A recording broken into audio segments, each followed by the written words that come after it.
Hi friends, இன்னைக்கு kids lunch பாக்ஸ்க்கு என்ன back பண்ணிருக்கேன்னு சொல்லி பார்க்கலாமா? இன்னைக்கான மெனுவை ஒரு ஸ்வீட்டோட ஆரம்பிக்கேன். கையளவு ஜவ்வரிசியை வெறும் பாத்திரத்துல நல்லா வறுத்து கொதிக்கிற தண்ணியில சேர்த்துறதேன். நெக்ஸ்ட் 2 கையளவு சிறுபருப்பு அதே பேன்ல நல்ல மணவர வறுத்து கொதிக்கிற தண்ணியில மாத்திருதேன். கூட 1 ஸ்பூன் நெய், 1 கல்லளவு உப்பு, குக்கரை மூடி வேக வைக்கேன். 2 விசிலுக்கு அப்புறம் ஸ்டீம் போட பிறகு குக்கரை ஓபன் பண்ணா ஜவ்வரிசியும் பருப்பும் நல்லாவே வெந்திருக்கு. ஒரு மிக்ஸும் பண்ணி விட்டுட்டு இதுல இனிப்புக்காக வெள்ளத்தை சேர்த்துறதேன். சுத்தமான வெள்ளங்கிறதுனால அப்படியே சேர்த்துட்டேன். கொதிச்சு நல்ல வெள்ளம் கரைஞ்சதும் கொஞ்சமா சுக்குப்பொடி 2 ஏலக்காய் தட்டி உள்ள சத்து, துருவன தேங்காவை உள்ள சத்து, நெய்யில முந்திரி பருப்பையும் வறுத்து உள்ள சத்துறதேன். இப்ப சிறுபருப்பு பாயாசமும் ரெடி. சோறு இங்க ரெடி ஆகிட்டு இருக்கு. குழம்புக்காக துவரம் பருப்பு, கத்திரிக்காய், முருங்கைக்காய் போட்டு பருப்பு குழம்பு வச்சிருக்கேன். அதையும் தாளிச்சாச்சு. இது கூட தொட்டுக்கிட்டதுக்கு வெண்டைக்காவை பொரியல் வைக்க போறேன். கிளீன் பண்ணி கட் பண்ணி வச்சிருக்கிற வெண்டைக்காய் கூட கொஞ்சமா சின்ன சீரகம், பச்சை மிளகாய், கருவேப்பிலை சேர்த்து எடுத்து வச்சுட்டு தேங்காய் நெய்யில கடுகு, சின்ன வெங்காயம் தாளிச்சு கட் பண்ணி வச்சிருக்கிற வெண்டைக்காவையும் உள்ள சேர்த்து நல்லா வதக்குறேன். வெண்டைக்காய் நல்லா மடங்கி 3/4 பாகம் குக்கான பிறகு தேவைக்கு உப்பு சேர்த்து நல்லா பெரட்டி விட்டு வெண்டைக்காவோட வளவளப்பு தன்மை போய் நல்லா குக்கான பிறகு கையளவு துருவன தேங்காவையும் உள்ள சேர்த்து நல்லா பெரட்டிட்டோம்னா பொரியல் ரெடி.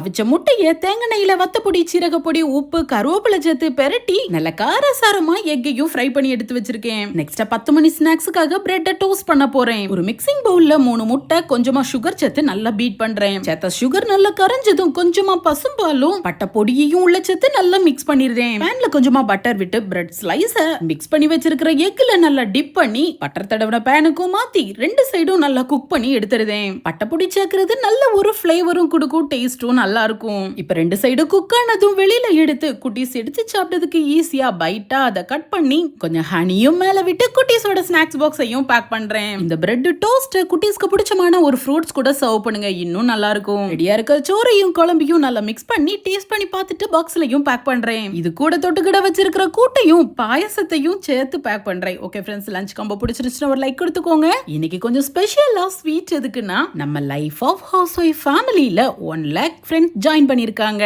அதை செலிப்ரேட் பண்றதுக்காகவும் நம்மளை இன்னும் கொஞ்சம் மோட்டிவேட் பண்றதுக்காகவும் யூடியூப்ல இருந்து சில்வர் பிளே பட்டன் சென்ட் பண்ணிருக்காங்க. இப்படி ஒரு அச்சீவ்மெண்ட்டுக்காக என்னோட உழைப்பு ஒரு பக்கம் இருந்தாலும் நீங்க கொடுத்த சப்போர்ட் ரொம்பவே பெருசு. நான் ஷேர் பண்ணக்கூடிய ஒவ்வொரு வீடியோவையும் நீங்க பார்த்து பிடிச்சிருந்தா ஒரு லைக் பண்ணி ஃப்ரெண்ட்ஸ்க்கும் ஷேர் பண்ணி அதை பத்தின உங்களோட கருத்தை பிளஸோ மைனஸோ அதை கமெண்ட்லயும் ஷேர் பண்ணி நல்லா பண்றோம்னு சொல்லி சப்ஸ்கிரைப் பண்ணிருக்க உங்க எல்லாருக்கும் மனமார்ந்த நன்றி. தொடர்ந்து இதே மாதிரி சப்போர்ட் பண்ணுங்க. தேங்க்யூ.